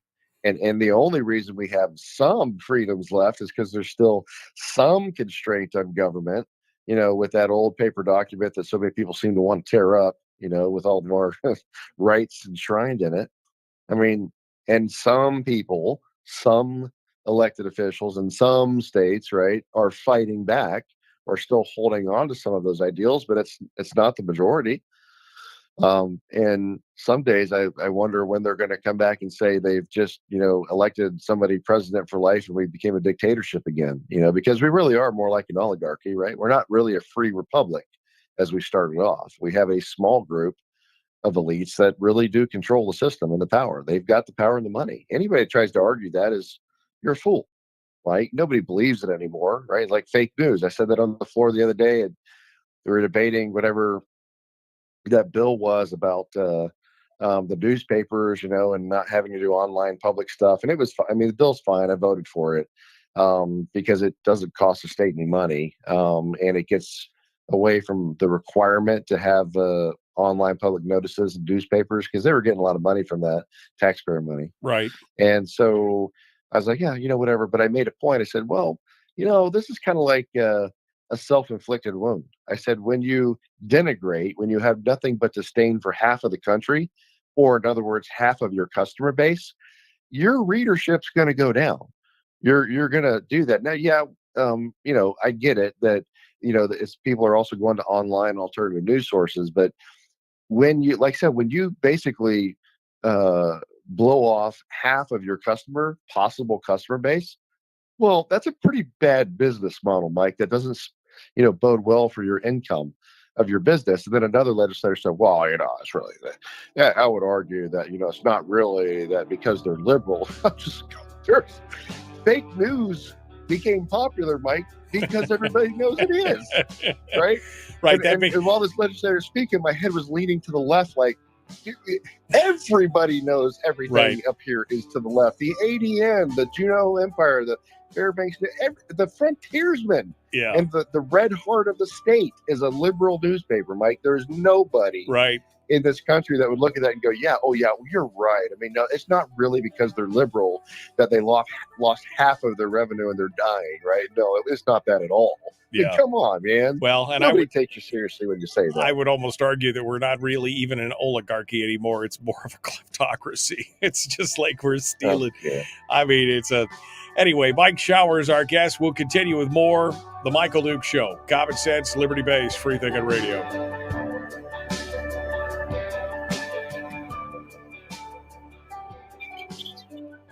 We're broadcasting live through a series of tubes. Allowing all of these entities to provide streaming stuff going on the internet. Well, it's kind of hard to explain. Sorry. Streaming live every weekday morning on Facebook Live and MichaelDukesShow.com. Mike Shower is our guest, State Senator District O, on his weekly point for the Shower Hour of Power. I mean, it's Mike, you're not wrong. Again, the whole point of the founders and framers, and you go back and you read their writings, and you read, and these were learned men. I mean, these guys had read, all the philosophers of the day. Locke was a big one, John Locke, and talking about private property and all this kind of stuff. And that was the basic foundation of freedom. They understood that. And when they've taken the private property rights away, and people will argue, well, you've still got private property rights. But again, if you stop paying the government, they'll send people with guns to your property and take you away or evict you from the property, one way or the other. I mean, you're like, oh, that's a pallid picture. Well, I mean, okay, so maybe they send the sheriff. Maybe they send the troopers to evict you because you don't, I mean, whatever it is essentially men with guns show up and tell you to leave your property because you didn't pay your penance to the king. That's essentially what's going on. No, that's correct, Mike. Anybody that argues that hasn't had anybody show up to take their property from them, or to kick them out of the house, or to garnish their wages, take their hard-earned money to give to the government. And here's the point, Mike, is that anybody that tries to argue that that's not where we are today is simply ignoring reality. they're living in an alternate reality, because that is how it works. If we don't go towards the low deal titles where you own your property in perpetuity and nobody can take it from you, they can garnish wages and stuff to get their money, right? Not really their money, but you know what I mean. Then, yeah, I mean, they can garnish your wages and do other things, put you in jail, whatever, but they can't take your property. And it's back to that foundational principle, Mike, right, that we're talking about here, that you own that property forever, can be handed off to your kids, generational wealth, and the government can't take that. Now they have another, they'd probably come up with eminent domain and say, well, we need it anyways for the greater good. But here's the point. If you are a lefty or a righty or whatever you are, if you think that we're really okay, that we still have those rights, then you're not paying attention to what's going on, what's happened. You look at things like property taxes. You look at things like we don't have allodial titles. You look at things like eminent domain. Mike, we've gone to a place that the government has so many tools to come after you, whether they're not after you specifically, but they're just going to get their due, right? And then you become the enemy of the state because you don't want to pay your property taxes, or you want to fight eminent domain because that's your piece of property you've lived on for generations. Well, they'll come after you. Then you become the enemy of the state. And if you're already the enemy of the state, because God forbid you went to the Capitol, right, and walked around while some riot was going on, and then you were involved in it and they come after you, well, now they're going to use lawfare, right? They're going to sue you. They're going to put you in jail. They're going to bankrupt you because they can hold you forever, basically, at this point. They can claim insurrection or something on the Patriot Act that, God help us, on that one was never a good idea, right? You're just giving more and more power to the government. But that's what people don't seem to understand, at least some people, Mike. We've crossed a line somewhere here in the recent past from a free republic to basically a police state. That's a dictatorship. And if people think that's too far for me to say that, well, wait until they come after you, and then after you've experienced that, then tell me where you think we live. Because I've talked to people that have gone through this, people that, the family that went, the husband and wife that went to D.C. Right. And they came down there. Remember, I told you that one time. I told you this right after, because I had somebody that was involved in it told me flat out that they had a grain. This is literally, Mike, this is how the FBI and Homeland Security went after that couple in Homer. They had a grainy picture. That's all they had, a black and white picture that you couldn't validate was that lady. And found out later that wasn't her in the picture, right? They really screwed the pooch on this one. Right. Yeah. How many people were pursued simply because they were in Washington, D.C. that day? Not, they were outside, maybe they were at the event, maybe they weren't. Maybe they, and that's the thing. It's spooky what can be done in that regard for what was, again, for most people, a peaceful protest. For those that were involved, that's a whole nother thing. But again, people who were just simply in Washington, D.C. It's a crazy thing. All right, we got to jump back to it. Here we go. The Michael Duke Show. Public enema number one. Oh, wait, sorry. Public enemy number one, which makes more sense. On the other hand, he's a little bit of a pain in the Michael Duke Show. We're continuing now. Mike Shower is our guest. We are talking about private property rights. And Mike, you said you have maybe a partial solution. You were talking about a specific type of title that would basically make sure that you own that property outright, and it can't be taken from you in that regard. Describe this to me. I want to know more about that. All right, I'll look up the actual definition while we're talking, but I started researching this a couple of years ago because some states do have something along those lines, and there are places on the planet where they do actually have these titles that exist. And what it basically means is you can, once you've paid your property off to the bank, whatever, do you own the property forever, and it can't be taken from you by the government. So I'm trying to get to that while I'm talking. So that's where my hesitation is. Give you this, for example. This is just some of the language. Free from the tenurial rights of a feudal overlord. This goes back to, old days and states, where you had government like a overlord that would own it. So it would be yours and couldn't be taken because, the king owned all the land back in the day, right? Right, and right. gave the the rights to the to the feudal lords that were loyal to him, right?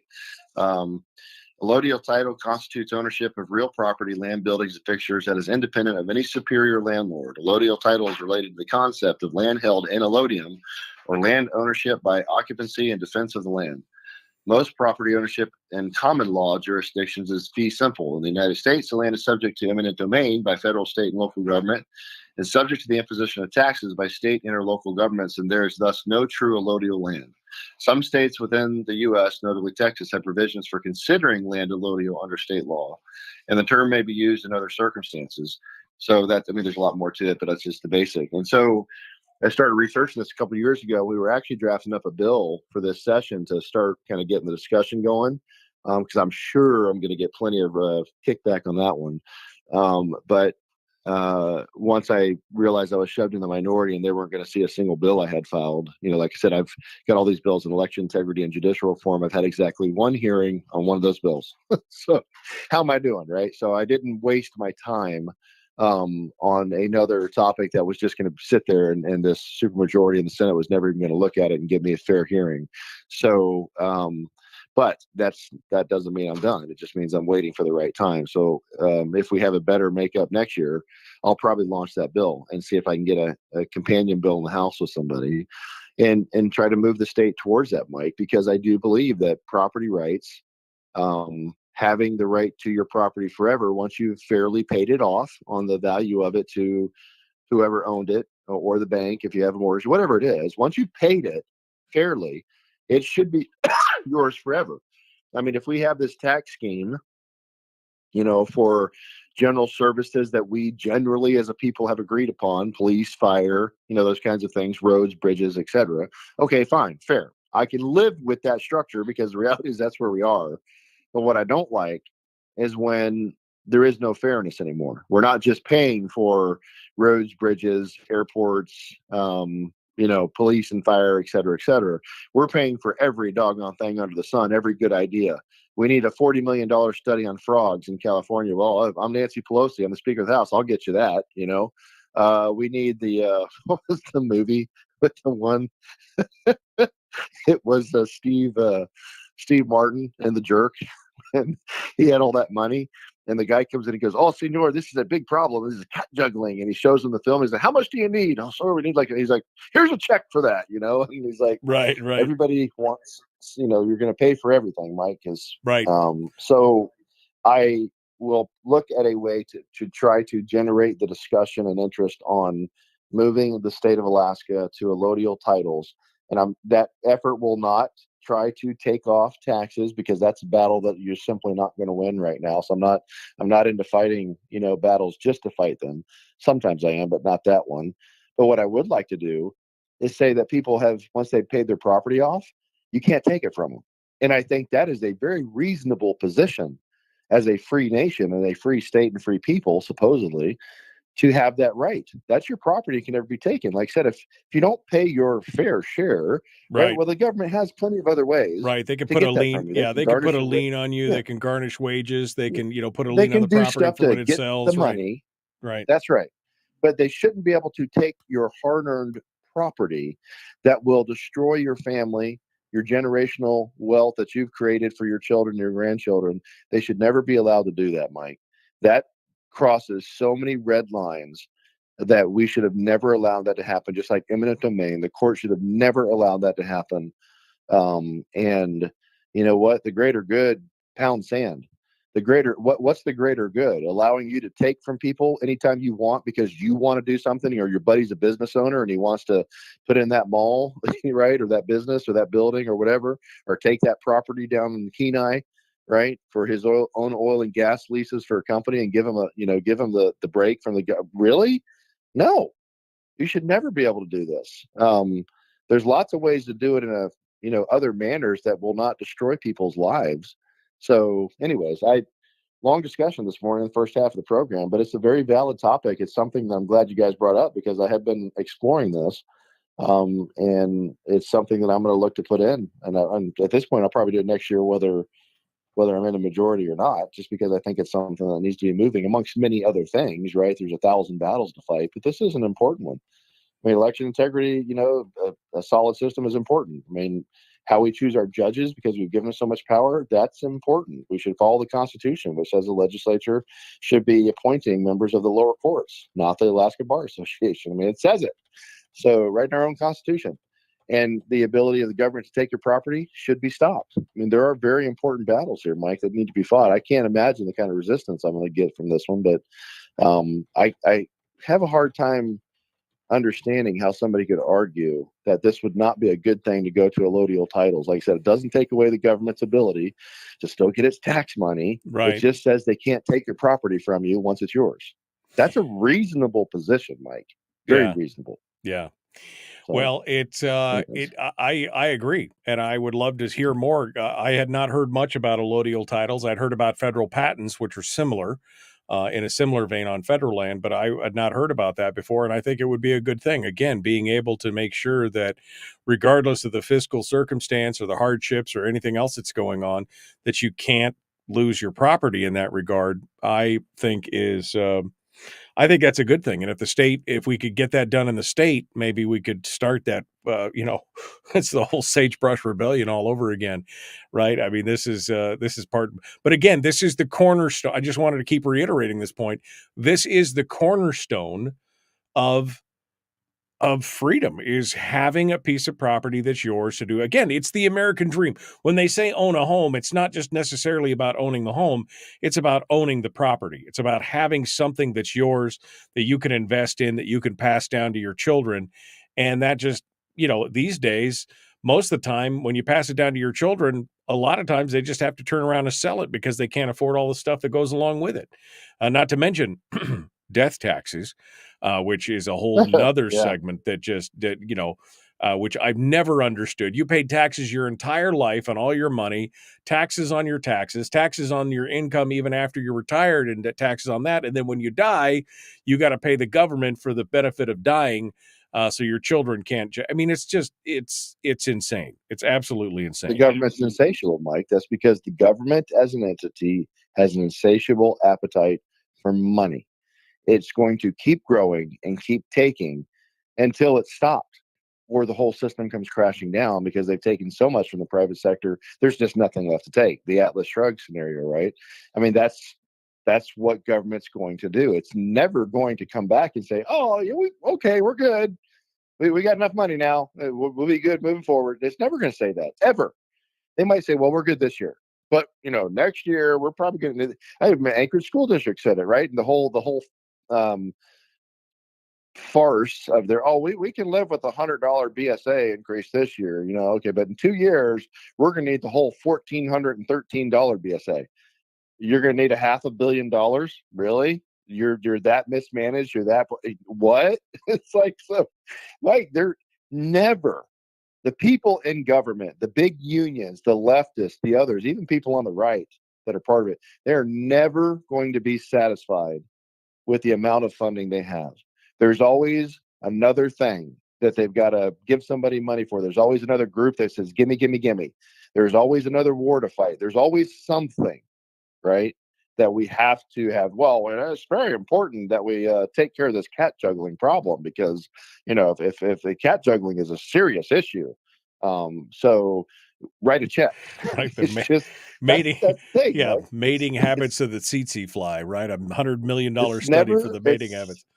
Yeah, it's never going to stop, Mike, and you can take that right down to the state government right now. Like I said, we're about $1 billion left of money to play with, so to speak, if you want to call it that, of all the revenue sources, the taxes coming into the state, and in just a few short years, that's going to be gone. I mean, I'm hearing, we'll see, that the governor's not going to veto Senate Bill 140, which means there's another $250 million of spending. Defined benefits, at some point, they're going to freaking figure out how to power that through with all their union help.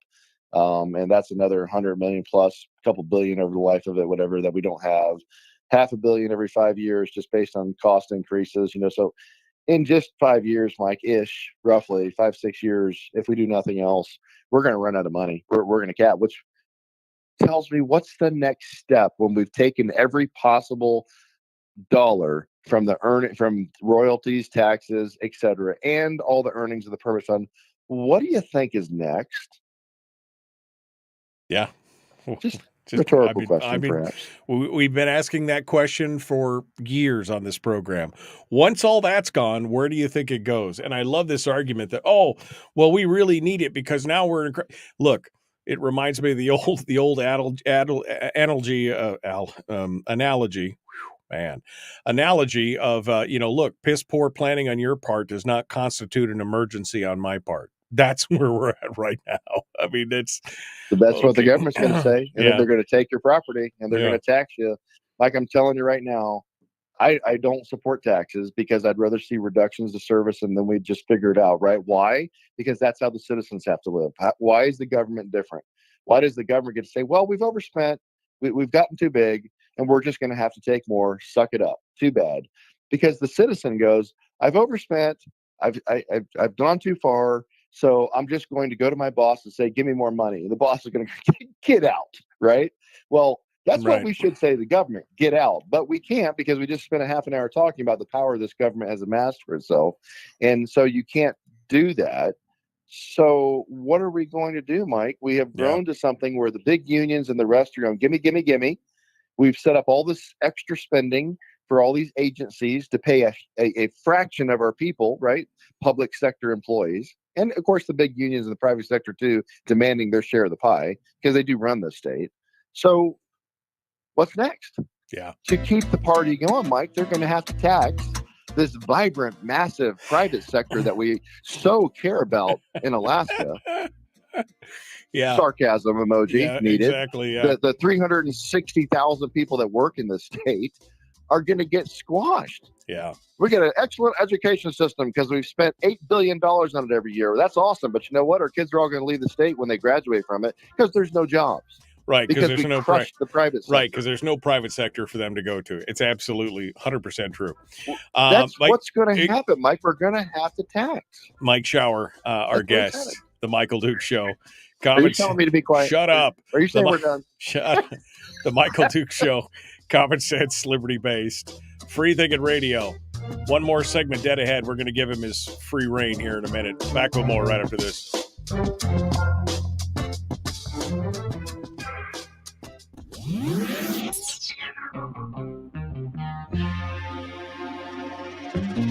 Listened to by more staffers in Juneau than any other show because their bosses told them to.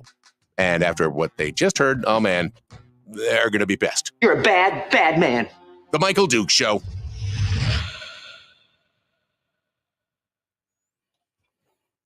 Okay, Mike Shower is our guest.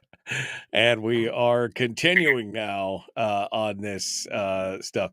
No, I mean, it's kind of spooky. I mean, the way you laid it all out there, Mike, you're right. I mean, we are literally the little guy. I remember having a conversation with Don Young in studio.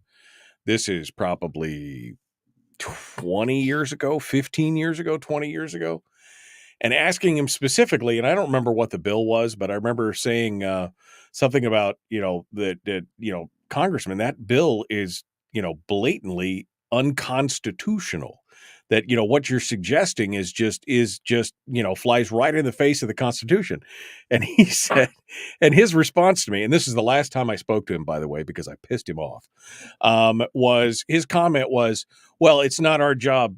That's the court's decision. It's not our job to decide whether something's, and I'm like, you took an oath to uphold the Constitution, to make a law that is blatantly constitutional, and then lay it at the feet of the American people that they're the ones that have to defend it against the limitless, bottomless pockets of the federal government is, I mean, it is insane. It is absolutely insane.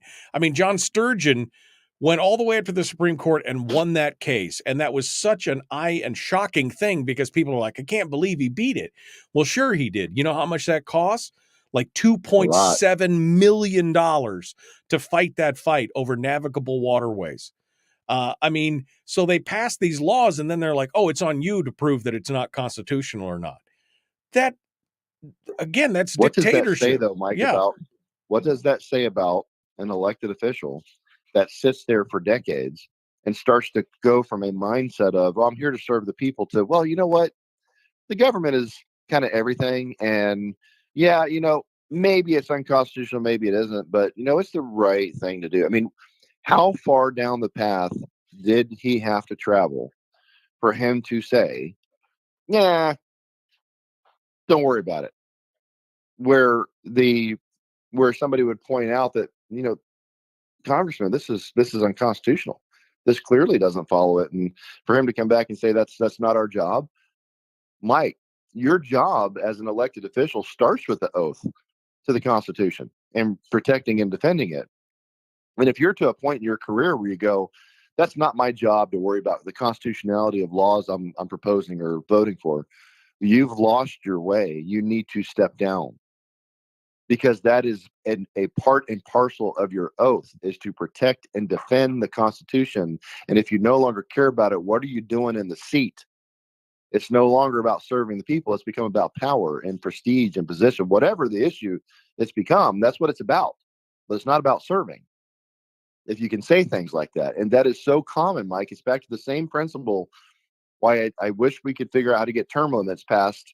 But the problem is you can't get term limits past the people that want to be in these seats for decades, because they got to vote for it. They never will. Right. The lunatics are never going to give you the keys to the asylum back. That's right. Once they've got control, why would they do it? And then that leads actually even to another problem, because even if you were able somehow by wave your magic wand and get it done, now you've got the entrenched bureaucracy who've been there for 20 or 30 years, and then they're pulling the strings over the newbies who are coming in as elected officials. It's a real problem. I mean, the bureaucracy is a real problem as well. And the abdication of Congress of their responsibility, to leaving it more to the administrations of the bureaucracy. We're already seeing the problems that are here with this. I mean, it's look at the FBI. I mean, that's a perfect example, right? Being used as a weapon now and allowing itself to be used as a weapon, because there's true believers. Yeah, it's so, I don't know, Mike, but it's back to the same thing. Whether do you sit back and do nothing, or do you at least fight what battles you can and go, well, term limits is a start. No, and I Not agree. Perfect. Yeah, no, that's a start. I would agree with that. Maybe you slap lifetime limits on lobbying and say, once you've been an elected official or a bureaucrat, you can never be a lobbyist. Just something to start putting limits on the power that they amass over a lifetime. Yeah, of being able to influence and do these things. You go, you know what? Yeah, you can be an elected official, but the day you're done, you can never, ever lobby again. And you're a bureaucrat. All right, you got your career, but you can never, ever lobby. You can't just be a revolving door and go keep making money, right? I mean, I don't know. There's ideas out there, and again, the great ideas. People go, "Why don't you just pass this bill?" Like, do you have any idea how the process works? Yeah, exactly. It is so complicated and convoluted. Good luck. You realize it's not just me, right? I've got to get 59 other people on board plus the governor. You realize that, right? Difficult, and again, as I said, it's worth fighting battles. And sometimes, Mike, it's worth filing a bill just to get the issue out in front of people. I would be surprised if I could get allodial titles through this government, because they're going to want to have that ability. But hey, you got to try, and you got to highlight it. And how do you do that? You file a bill and you start having hearings and putting it out in front of the people. Well, so they discuss it. We should at least have the conversation. As I've said many times, the answer to speech that you don't agree with is more speech. Just find a better answer on that. All right, Mike, we're going to give you your reign here on the next segment. Whatever you want to talk about, you can continue on this or any other bills or whatever you want to chat about. We're going to hit it. Here we go. The Michael Duke Show, Common Sense Radio. Public enema number one. Oh, wait, sorry. Public enemy number one, which makes more sense. On the other hand, he's a little bit of a pain in the Michael Duke Show. I don't know what you're talking about. Welcome back to the program, The Michael Duke Show, Common Sense Radio. Mike Shower is our guest, state senator from District O up in the Mat-Su. In fact, he's my senator here in the area. Happy to have him on board for his weekly powwow, the Shower Hour of Power, as we like to call it, where he comes in and tells us what's going on in Juneau, although we've been on this private property kick this morning. I mean, I could talk about this ad nauseum and just until people are sick of it. But to me, it is such a fundamental cornerstone of the fight that we have in this country to try and make sure we retain our freedoms that it's important. But as you said, it's become so institutionalized that the average person would be like, oh no, I got to pay property taxes. Otherwise we don't have schools or roads or bridges or anything else. We got to do it. And it's just, they couldn't even conceive of another way to generate that revenue. And so, they're the frogs in the pot. They're already, oh no, this is a hot tub, not a pot. Don't worry about it. It'll never hit 212. So it's just one of those things. Anyway, Mike, I wanted to give you the last segment here to talk about, well, whatever you wanted to talk about, whether it was this or something else. I wanted to give you that opportunity. I figured just give you an update. We did all the EOs yesterday for the governor, had those executive orders. It mostly went the way we thought it would. I actually thought that they would probably approve all of those SSCRs, which are to override the governor's vetoes, but actually a few of them didn't pass. The voting patterns were interesting to watch. The Senate majority did not vote in lockstep across the board, so that was interesting. You could tell some people were worried. Some people have elections coming up this year. I mean, you could just see some patterns go, all right, that was kind of expected. The House minority was all the Democrats were voting almost in lockstep with most of the Senate majority. So also expected, right, out of that one. So they were able to get most of them approved to shoot down the governor's EOs. One of them was almost unanimous, which was the Board of Midwives. I kind of knew that one was going to go down. I thought the governor was going to pull it, but he kept them all in there because that one was giving a lot of people grief. And there's only like 40 midwives and 20 apprentices in the entire state, but whatever. I mean, it is what we sat down, had a meeting with the governor some time ago, and he gave us those reasonings for, at least he had good reasons for the things he was trying to do. It was business oriented, trying to get rid of regulation, another government, entity, et cetera. So I voted not to override on all of them except the midwives, and the midwives gave us reasons why they countered it. And even Mike listened to that. He just left it in there, I guess, for the vote. I don't know. So most of them were overridden, but not all. And I was surprised. I actually thought, like I said, almost all of them would get overridden, but it didn't happen. It's interesting, like I said, to look at the members of the Senate majority, including many Republicans that voted in lockstep with Democrats. I'm like, ain't that something? So interesting to watch. So that's kind of an update on that one. Like I said, Senate Bill 140, waiting to see today if another $250 million goes out the window. And the governor doesn't veto it. I'm hearing that, but we'll see what he ultimately does today. I think today or tomorrow is the deadline. Then we'll be stuck with that bill forever, and they'll come back next year needing more, Mike. They're never gonna be satisfied. They're always gonna want more. We already can't afford it. So that's coming. And again, no accountability at all required. No 70-30, so the teachers get the money this time. No accountability, no transparency, nothing. No tied to metrics, so we've got to see improving scores. No flexibility in the system, so we can focus money on the rural school districts that actually have high cost of, food, fuel, and things like that. And the road system does nothing, no change required whatsoever. Just feed the beast, Mike. So that's going to be the deal with 140. And the governor, if he doesn't veto it, he didn't get what he wanted anyway. So I don't even know why you would. Just his only option is to veto it, Mike, and force us to do the things he wants. And if he doesn't veto it, then the Senate and the House minority are going to get their way once again. Just keep doing it. So there's that one. And then now we're starting to pivot a little bit towards the budget, because now we're in the last 2 months, right?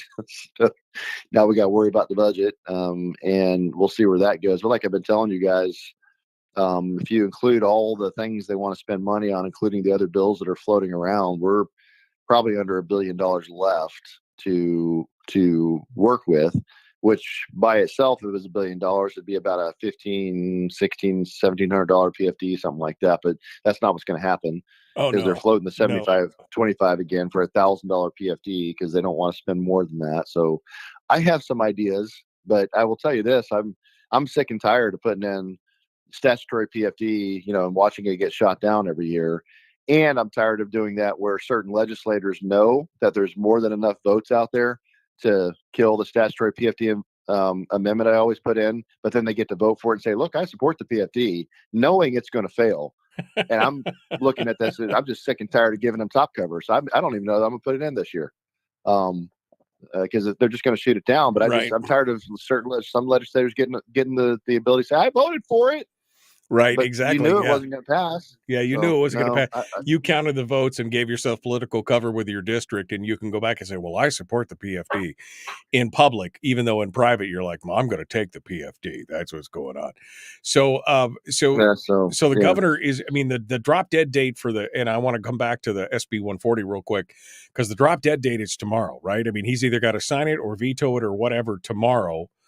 Yeah, And yep. there's been, I guess, very little movement on what's going on. I mean, what's your prediction at this point? I mean, if they lose the money, I mean, that's a big federal bill, right? So what's going to Yeah, well, they happen would in your just have opinion? to I asked one of the old guard what would happen if they said, well, we just put in for it next year. So it's not like it's lost. It would just be starting over, and they'd have to put in for the money next year, start next session for the broadband stuff, et cetera. And then they'd look for another BSA increase and et cetera, and the governor would be looking for his teacher bonuses, recruitment. We gave them some options, Mike. We sat down and looked at it and said, look, if you take some of the money out of the BSA, you could move over money to what the governor wants. Go down to, say, for example, like a $500 BSA or 485, I think was the exact number. Still more than what most school districts really need if you truly look at it, right? And yet you'd have money for the governor's teacher bonuses. So we could maneuver that. I don't think anything's really been done, Mike. I'm not seeing anything, not hearing anything. I'm talking to House members, and they're all like shrugging their shoulders, like, we don't know. So I don't know that anything is actually happening on this, which is why I assumed initially, because it doesn't look like they're going to, meet the governor's ask. So I was assuming, well, that he's going to veto it and said he needed this to sign it. But I'm hearing that he's going to let it go. And if he does, that means he's lost his leverage, because then they'll just not do what he wants at all. They'll blow him off. So I don't know. I don't know, Mike. I'm not sure. It's hard to tell right now because I don't know which way they're going to go based on what's happening. So I had hoped he would veto it so we could do something that was a little better and maybe try to get things like at least accounting reportability back to the legislature every year so we would know, or the push of talking to a school board president yesterday in the office about, the SIS, the student information system, that would be across the entire state that all schools, all districts would report into. So it was apples to apples comparison, and we would have, up to date data that we can make determinations based on. He's like, that's what you need. He's like, it's going to cost some money. He was telling us what school, Oregon maybe, or Washington. Anyway, somebody did it, and it was like a $70 million bill. Like, oh my gosh, $70 million. Like, we flinch at spending that money here, right? But he's like, as soon as they turned the system on, within a month they recouped $30 million of that money that they spent on it, because all of a sudden they realized what they didn't have to spend and they got the money back. So, and God help us, Mike, how much money is probably being thrown at this school system that is not required, because there were hundreds of millions of dollars that came into this school districts through the federal government during COVID, and we still don't know where it's all at, but there's extra money sitting out there. I think I saw the total list was, oh my goodness, Mike, it was a lot. It's 17 billion or something came into the state from the federal government just during COVID, on top of what we already spend. So there's a lot of money. Mike Shower, thank you so much, folks. We're out of time. We got more coming up tomorrow. JD2 Chili joins us from Reason Magazine, and we're working on a second guest for hour 2. We'll be back with more then. Be kind, love one another, live well. The Michael Duke Show.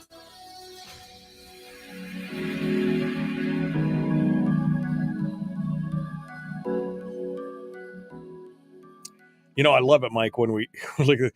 I still remember, was it Bill Walker one day when they were like, all of a sudden, during the waning days of the Walker administration, oh, look, we discovered $236 million in the couch cushions. We didn't even know that was there. Look, we've got more money to spend. I mean, it was just like, how do you guys, it wasn't like it was $2 million. It wasn't like it was, $260 plus million. You just found it in the couch cushions. I'm like, who's watching the watchers at this point? Mike Naresh, my chief of staff, is really good on finance. That's pretty much what he does, because they gave the dangerous, right? They gave us nothing but time here to do. And I've told him, so that's your mission. Dig, just keep digging, find everything you can find. So far, he's got, it's about 79 billion in the permanent fund. I think he's discovered about $55 billion in the state coffers and all the other stuff combined. So when they say we're out of money, don't have this, that, and the other, Mike, there's I mean, that's about 50 billion plus of other funds we have. We've got all this. The school district, the school deed has this, that has that. They've got this money over here. They're getting extra money for PCNs every year they don't need. We just looked at one where it's like, oh, they want to do 3 extra people for something, so they put in a $400,000 ask. Well, they've already got a ton of PCNs we're giving them money for with nobody in it. I'm like, move that money over. Right. Quit asking for that. Well, it's something Tammy That's how Wilson they play the game. They all do it. Yeah, Tammy Wilson at one point said when she finally got the numbers, it was something like 2,000 or 3,000 empty positions where they had funded it but not filled it. I mean, at 50,000, Mike. Yeah, at $50,000 a piece minimum, that's some real money. But we're out of money. It's we're finding it. It's $1 million here, 400,000 there, 3 million over there, a little at a time, right? We're building up the sheet of all the different stuff, and it adds up to real money in the end. But that's the thing. Part of it's surreptitious, right? It's like, oh, you can't really see that. Nobody looks in this, nobody looks on page 85 of that big old document that's got this one little $400,000 decrement here, $1 million there, 3 million there. You start adding those up, like I said, it's real money, Mike. But they do it a little bit at a time. They don't come out and say $1 billion. That becomes a big fight over the PFD or inflation proofing or whatever. Everybody sees that, right? What they don't see is a couple $100 million of $1 million here, $1 million there, all hidden in the books. That's what we're trying to find right now, and it takes time, and it's kind of that forensic audit, right? Everybody be scared to death. Why does nobody want an actual forensic audit of the election system? Might actually find something. Why does nobody want audits of the school system? Right. Might actually find something, right? Nobody wants these real audits, Mike, because you might find real problems, which would then require real solutions. It's easy to just say, no, everything's fine. We're all good here. Look over there. It's all fine. It's all fine. It's fine. Just fine. Don't worry about everything's it. Everything's good. This is good. Yeah, this is fine. We'll keep digging. We'll do. This is fine. Don't worry. It's all good. All right, Mike Shower. Thank you, my friend. Good to talk with you. Next week? Yeah, we should be good. Hey, by the way, did you ever get your $25? I did not get my $25. I didn't think so. Did not get my $25. Yeah, that was from the bet that you wouldn't show up from one of our resident trolls. All right. Well, thank you, my friend. I appreciate you coming on board. We will see you next. We'll see you next week then, and next Wednesday at 7. It is. Have a good day, my friend. Right. Thanks for coming on board. All right, folks, that does it for us today. We are out of time. The Michael Duke Show continues. Tomorrow, again, JD Tuchili, our guest, going to talk about if you're a business owner, you're going to want to tune in. If you own a business, you're going to want to tune into this tomorrow. It's an interesting discussion. And then working on a guest for hour 2. That's all coming up tomorrow. We will see you guys then. Be kind. Love one another. Have a great day. We'll see you then.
We've shed our terrestrial radio skin, and now we are slimy lizard internet people. It's the Michael Duke Show.